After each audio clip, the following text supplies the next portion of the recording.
regarded as a continuation of the Kleene-Erlangen program, in the sense that a geometrical space with its group of transformations is generalized to a category with its algebra of mappings.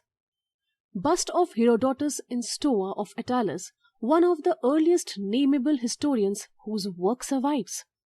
James Watson and Francis Crick determined the structure of DNA in 1953, using the X-ray crystallography work of Rosalind Franklin and Maurice Wilkins that indicated DNA has a helical structure.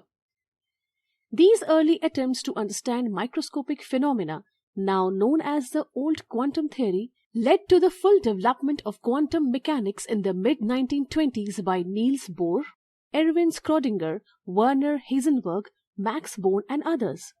The UN has defined global health and access to care as a target for sustainable development. The Mediterranean Sea is the source of saltwater fishing. Freshwater fishing occurs on Lake Kinneret. The Sanskrit epics Ramayana and Mahabharata were composed during this period.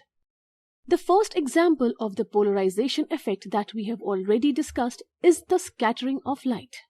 India started vaccinating its frontline and health workers on 16th January, followed by other cohorts.